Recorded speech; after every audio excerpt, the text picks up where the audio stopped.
Hello అండి, అందరికీ నమస్కారం. Welcome to kitchen with Swathi. ఈరోజు బ్రేక్ఫాస్ట్ సిరీస్లో సేమియా ఉప్మా చేస్తున్నాను.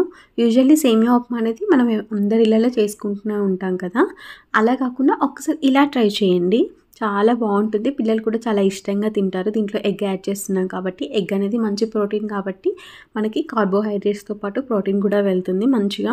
ఫస్ట్ వచ్చేసి కడాయి పెట్టేసుకొని కొంచెం ఆయిల్ వేసేసుకొని ఎగ్ని వేసేసుకొని, మీకు ఎన్ని ఎగ్స్ కావాలనుకుంటే అన్ని ఎగ్స్ వేసేసుకొని మంచిగా ఫ్రై చేసుకోవాలి. ఫ్రై చేసుకున్న తర్వాతకి ఆ ఎగ్ని పక్కన పెట్టేసుకోవాలి. తర్వాత అదే బౌల్లో కొంచెం ఆయిల్ వేసేసుకొని పోపు దినుసులు, జీలకర్ర, ఆవాలు, కొన్ని పల్లీలు, కొంచెం శనగపప్పు, కొన్ని జీడిపప్పు అండ్ అలాగే ఆనియన్, పచ్చిమిర్చి, కరివేపాకు వీటన్నిటిని వేసేసుకొని మంచిగా ఫ్రై అయిపోయిన తర్వాతకి ఎసరు వచ్చేసి ఒక గ్లాసు సేమియా తీసుకున్నట్లయితే ఒక గ్లాసు వాటర్ యాడ్ చేసుకుంటే సరిపోతుంది. వాటర్ యాడ్ చేసుకొని మంచిగా బాయిల్ అయిపోయిన తర్వాతకి దీంట్లో సేమియాను కూడా యాడ్ చేసేసుకోవాలి.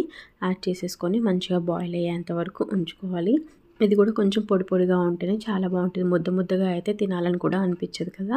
సో కొంచెం బాయిల్ అయిపోయిన తర్వాతకి ఇలా మనం ఏదైతే ఎగ్ని ఫ్రై చేసి పెట్టుకున్నామో ఆ ఎగ్ని కూడా వేసేసేయాలి. ఎగ్ ఫ్రై చేసుకునేటప్పుడు కొంచెం సాల్ట్ యాడ్ చేసుకుంటే టేస్ట్ అనేది బాగుంటుంది.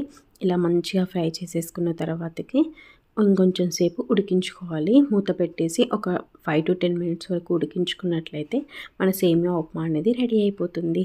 మీకు ఎలా అనిపించిందో నాకు కామెంట్స్లో చెప్పండి. మరిన్ని మంచి మంచి వీడియోస్ కోసం నా ఛానల్ని సబ్స్క్రైబ్ చేసుకోండి. ఈ రెసిపీ కనుక మీకు నచ్చినట్లయితే మీ ఫ్రెండ్స్ అండ్ ఫ్యామిలీకి షేర్ చేయండి. మీ ఇంట్లో ఉన్న పిల్లలకు కూడా ఒకసారి ఇలా ట్రై చేసి పెట్టండి. చాలా మంచిగా హ్యాపీగా తింటారు. Thanks for watching this video. Bye.